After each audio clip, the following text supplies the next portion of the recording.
السلام علیکم ورحمۃ اللہ۔ سورہ بقرہ مدنی صورت، دوسرے سپارے کا 11واں رکوع،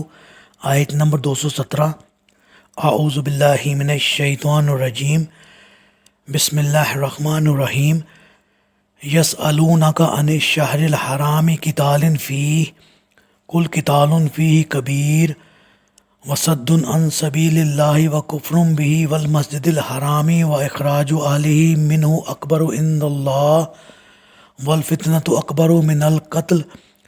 ولا یزالون یقاتلونکم حتی یردوکم عن دینکم ان استطاعوا ومن یرتدد منکم عن دینہ فیمت وہو کافر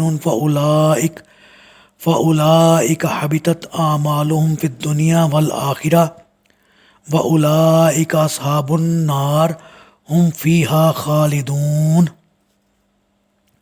لوگ آپ سے حرمت والے مہینے میں لڑائی کرنے سے متعلق پوچھتے ہیں۔ آپ ان سے کہیے کہ حرمت والے مہینہ میں جنگ کرنا بہت بڑا گناہ ہے، مگر اللہ کی راہ سے روکنا اور اس سے کفر کرنا اور مسجد حرام سے روکنا اور وہاں کے باشندوں کو وہاں سے نکال دینا اس سے بھی بڑے گناہ ہیں، اور فتنہ انگیزی قتل سے بھی بڑا گناہ ہے۔ اور یہ لوگ تو ہمیشہ تم سے لڑتے ہی رہیں گے، حتیٰ کہ اگر ان کا بس چلے تو تمہیں تمہارے دین سے برگشتہ کر دیں، اور تم میں سے اگر کوئی اپنے دین سے برگشتہ ہو جائے پھر اس حالت میں مرے کہ وہ کافر ہی ہو،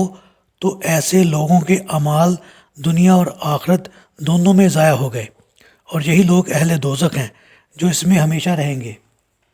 جی، رسول اللہ صلی اللہ علیہ وسلم نے 8 آدمیوں پر مشتمل ایک دستہ جمادی الثانی 2 ہجری کے آخر میں نخلا کی طرف بھیجا، جو مکہ اور طائف کے درمیان ایک مقام ہے، تاکہ کفار مکہ کی نقل و حرکت کے متعلق معلومات حاصل کرے، کیونکہ ان کی طرف سے مدینہ پر چڑھائی کا ہر آن خطرہ موجود تھا۔ اس دستے کو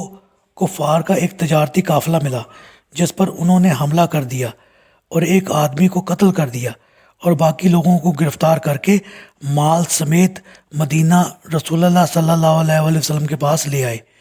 جس کا آپ صلی اللہ علیہ وسلم کو افسوس ہوا، کیونکہ آپ نے صرف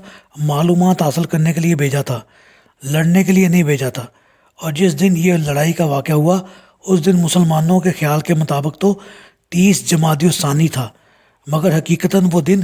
1 رجب 2 ہجری تھا۔ اب کفار مکہ اور یہود اور دوسرے اسلام دشمن لوگوں نے ایک طوفان کھڑا کر دیا کہ دیکھو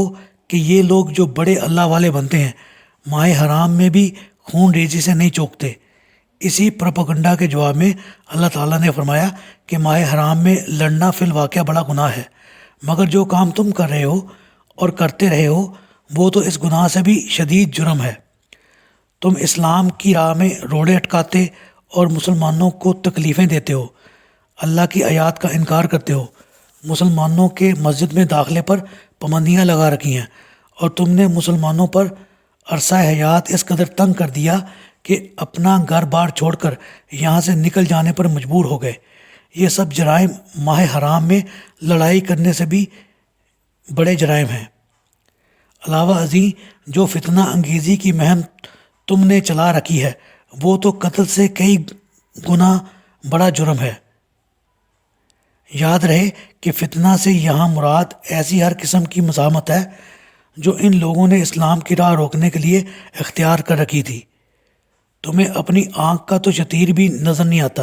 اور مسلمانوں سے اگر غلط فہمی کی بنا پر لڑائی ہو گئی تو تم نے آسمان سر پر اٹھا رکھا ہے۔ ان اسلام دشمنوں کے نزدیک تمہارا اصل جرم یہ نہیں کہ تم نے ماہ حرام میں لڑائی کی ہے، بلکہ یہ ہے کہ تم مسلمان کیوں ہو اور اب تک کیوں اس پر قائم ہو، اور اس وقت تک مجرم ہی رہو گے جب تک یہ دین چھوڑ نہ دو، اور حقیقتاً وہ یہی کچھ چاہتے ہیں۔ یہ تمہارے بدترین دشمن ہیں، لہٰذا ان سے ہوشیار رہو۔ جس طرح اسلام لانے سے سابقہ گناہ معاف ہو جاتے ہیں، اسی طرح اسلام سے پھر جانے سے پہلے سے کی ہوئی تمام نیکیاں بھی برباد ہو جاتی ہیں، الا یہ کہ پھر توبہ کر کے مسلمان ہو جائے، اور جب نیکیاں برباد ہو گئیں تو باقی سب گناہ ہی گناہ ہوں گے، جس کا خمیازہ انہیں دائمی عذاب جہنم کی صورت میں